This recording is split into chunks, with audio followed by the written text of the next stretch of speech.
Hey guys, I'm Tierra. We're back here on Featured Food Truck of the Week. First truck of this semester, Mac Daddy's. Absolutely delicious. I just had their macaroni with the secret spices. I don't know what's in it, but you've got to try it. It's in vehicles like this that Meals on Wheels serves up to 165 meals daily. Individuals can receive 5 hot meals during the week with an option of 2 frozen meals for the weekend. On this edition of your K-View Review, we are at Holt Arena where the 38th annual Simplot Games are underway. There are more than 2,000 athletes from around the U.S., Canada, and Australia ready to compete.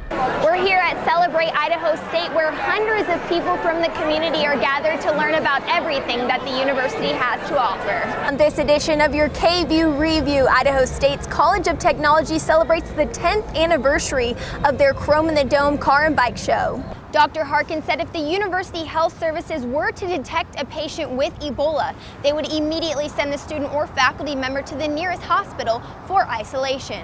The symphony connects with people through the power of great music.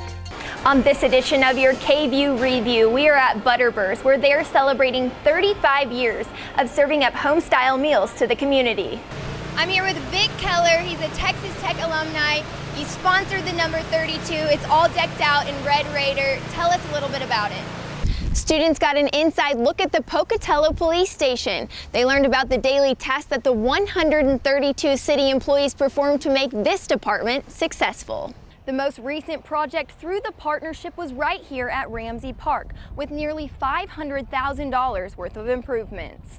They have been serving people in need since 1980 and rely on their dedicated volunteers to serve nearly 100 families each day. And then on the defensive side, freshman Erica Wright dominant in the circle all weekend.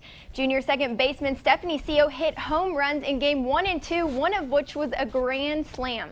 So I think this domination against OSU will give the team confidence going into this weekend's series against Baylor. Hey guys, I'm Tierra Neubaum back here on Food Truck Feature of the Week. We're at Short Bus Subs at their original location on Airport Boulevard. I'm here with Dane Klusman. He is the owner and founder of Short Bus Subs. Dane, tell me a little bit about this place. And over here, patatas bravas. Oh my gosh. Yep. What goes into making this? I feel like I'm back in Spain. Right, yeah. Oh my gosh, that is so good. Hey guys, I'm Tierra Neubaum back here on Featured Food Truck of the Week. We're at Sponte's Stuffed Burger Truck. You can find some of the most natural, juiciest burgers in Austin right here at 5th and Colorado. So what makes these burgers stand out compared to all the other burgers in Austin? It's the beef. Meanwhile, the women's golf team will be hosting the 18th annual Big 12 Championship, looking to win the event for the first time since 2011. As for tennis, the women's team is looking to defend back-to-back conference tournament titles. I'm here with Brennan Poole in the number 42 car. Brennan, your first race at Texas, you're home. How does it feel? It's pretty awesome. Texans free safety Ed Reed was not at practice today. Coach Gary Kubiak said that Reed was given permission to work with his own rehab specialist for the next couple of days this week and next.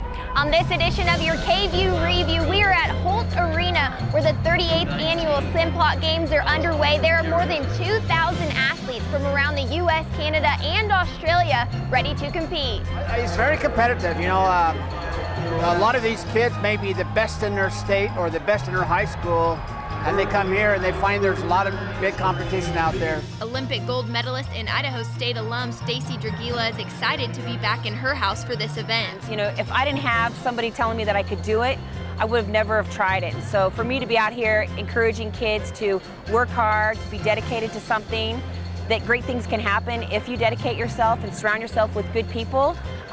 You know, dreams can come true. You see people come from exactly where you came from. And you're like, you know, I was running that, I can do this.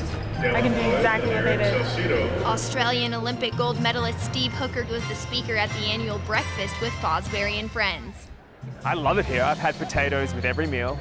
Hooker says he is happy to be here to support these student athletes. Some of these athletes might go on to be, you know, Olympic champions, world record holders. It's not all about winning, it's about doing your best, and I think this will be a great learning experience for them. They're going to go home with memories that they got here in Pocatello, Idaho. With your K-View Review, I'm Tierra Neubaum. While majority of elementary students in Texas are being educated in English, some kindergarten through third grade students are learning their math and science skills in Chinese. This is through a Chinese immersion program implemented at AISD's Doss Elementary. In an immersion program, the focus isn't necessarily learning the language, it's learning whatever topics need to be taught. Sometimes a few of the words we've never heard, and so it can be a bit challenging for all of us, but once we get to learn it, we pretty much all get the hang of it. Song says she sees constant growth in her kindergarten and first grade students' Chinese speaking abilities. She says that these abilities will help them in future academics. So I feel like already their brain's getting wired in a different way because the left and right hemispheres of the brain are both accessed a lot more when there's another language getting involved. Get a college degree. Okay. We can go to different countries and visit more people, get to know the world more. Doss Elementary Principal Jana Griffin says the program is a tremendous asset to the school. As a parent of a student in the program, she says it's difficult to help them at home, but is blown away by how quickly they catch on. My child's a kindergartner, so she's learning to read at an explosive rate in English and then also in Chinese. Because of the high levels of interest in the program, the school does a random lottery to decide which students get in. The only automatic admittance to the program is if the student has an older sibling already in it. Griffin is hoping to help expand this program throughout the district. Tierra Neubaum, Texas News Watch.